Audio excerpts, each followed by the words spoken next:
के लिए बहुत बहुत धन्यवाद। अब मैं कार्यक्रम को आगे बढ़ाते हुए मैं आमंत्रित करना चाहूंगी डॉक्टर सलीम बनादर, जो कि नेहरू कला विज्ञान एवं वाणिज्य महाविद्यालय घंटीकेरी हुबली से हैं और उनका विषय है स्वर कोकिला लता मंगेशकर व का संगीत सफर। अगर डॉक्टर साहब मुझे सुन रहे हैं तो वो आए और अपना प्रपत्र प्रस्तुत करें। धन्यवाद।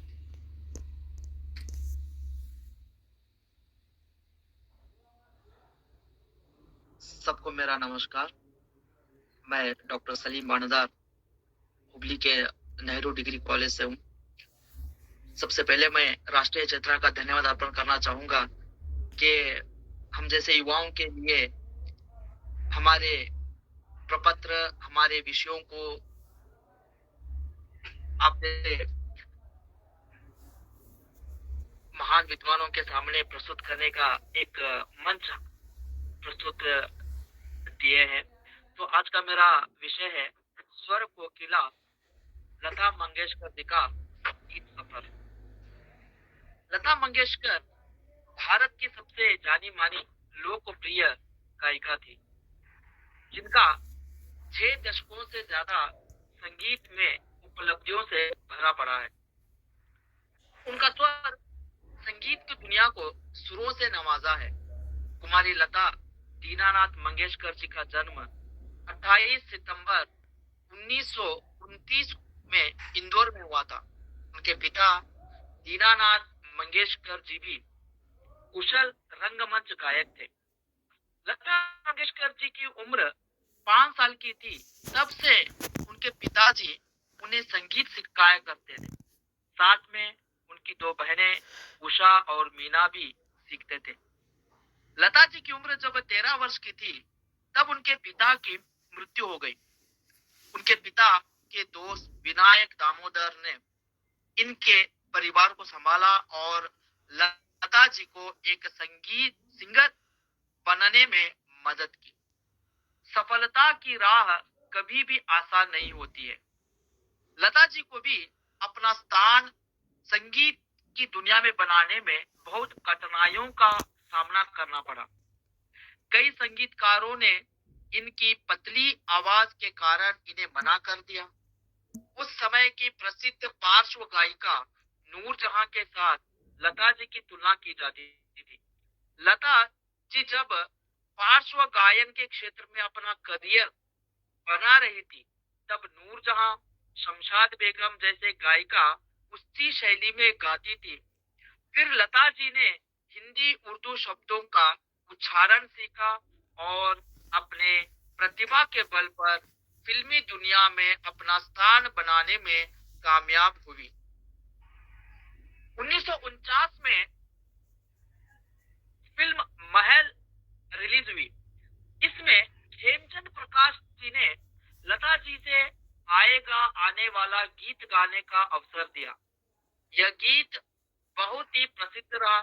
इस गीत ने लता जी को संगीत जगत में आएगा आने वाला आ चुका है जैसे ही बना दिया। यह गीत लता जी के बेहतरीन गीतों में से एक माना जाता है। इस गीत के बाद संगीत क्षेत्र में लता जी को आगे ही बढ़ाया और वे कभी मुड़कर पीछे नहीं देखी। 1950 से 1970 का दौर भारतीय फिल्म संगीत के लिए बेहतरीन माना जाता है, जब एक से बढ़कर एक गायक, संगीतकार, गीतकार और फिल्मकार थे। सभी संगीतकारों के साथ लता जी ने अनेक यादगार गीत गाए, जिनकी लोकप्रियता की कोई सीमा नहीं रही। लता जी के आवाज का माधुर्य आम जन के सिर चढ़कर बोला और लता मंगेशकर जी देखते ही देखते चोटी की गायिका बन गई। महिला गायिकाओं में उनके इर्द गिर्द कोई भी नजर नहीं आता था। कई फिल्में महज इसलिए सफल रही क्योंकि लता मंगेशकर जी ने गाए गाने लोकप्रिय हुए और इस कारण ही फिल्म चल निकली। संगीतकार लता जी के पास कठिन से कठिन गीत लाते थे और लता जी बड़ी आसानी से उन्हें गा देती। हर गाने को लता जी विशेष बना देती थी। 1970 से फिल्म संगीत में गिरावट आना शुरू हो गई, लेकिन लता मंगेशकर जी ने अपने आप को इससे बचाए रखा। उनके गाने की जो क्वालिटी थी वे सफलता के शीर्ष पर बनी रही। 80 के दशक में कई नए संगीतकार उभर कर आए। हालांकि वे समय समय पर कहती भी रही कि आज के दौर के संगीतकार उनके पास अच्छे गीत का प्रस्ताव लाते हैं तो उन्हें गीत गाने में कोई समस्या नहीं है। लगभग 7 दशक से भारतीय फिल्में लता जी के गीतों से गूंजती रही। मधुबाला से लेकर माधुरी दीक्षित तक जैसी तमाम हीरोइनों को उन्होंने आवाज दी। लता जी की आवाज कभी भी किसी भी अभिनेत्री पर मिसफिट नहीं रही। शाहरुख खान ने तो एक बार लता जी के सामने कहा भी था कि काश उन पर भी कोई लता जी की आवाज में गीत फिल्माया जाता।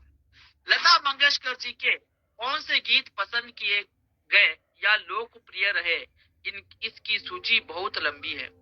लता जी ने ढेर सारे गाने गाए जिनमें से अधिकांश पसंद किए गए। जिसकी किसी को मदन मोहन के संगीत में लता की गायिका पसंद आई तो किसी को नौशाद के संगीत में। लता जी को सर्वाधिक गीत रिकॉर्ड बनाने का भी गौरव प्राप्त है।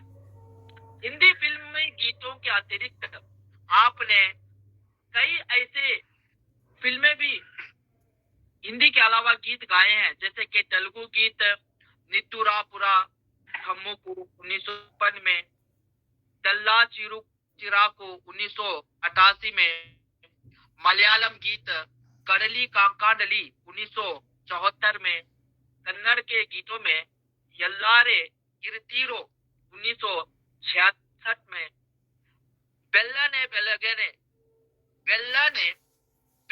बेलगाई तो 1967 में कन्नड़ के गीत भी गाए। इसी प्रकार लता जी की मधुर आवाज और गीत तब तक जीवित रहेंगे जब तक भारतीय संगीत है। उन्होंने 36 भारतीय भाषाओं और विदेशी भाषाओं में भी गीत प्रस्तुत किए। तमिल उनके कुछ थे। कथित तौर पर उन्होंने 1952 में तमिल गीतों की शुरुआत की।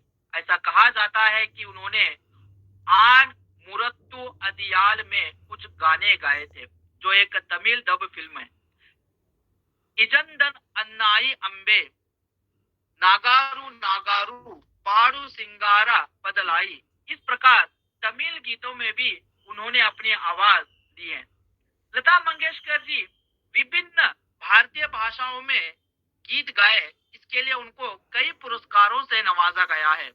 1976 में पद्म भूषण, 1999 में दादा साहेब फाल्के पुरस्कार और 2001 में उनको भारत रत्न पुरस्कार से भी नवाजा गया है। तो मंगेशकर जी के बारे में और बहुत बताने को है, मगर मैं इनके बारे में कुछ अपने इतना मैं कहकर मैं अपना प्रपत्र वाचन समाप्त करता हूं और राष्ट्रीय चेतना जो मुझे अपना के लिए समय दिया, इसके लिए मैं धन्यवाद अर्पण करता हूं। सबको मेरा धन्यवाद।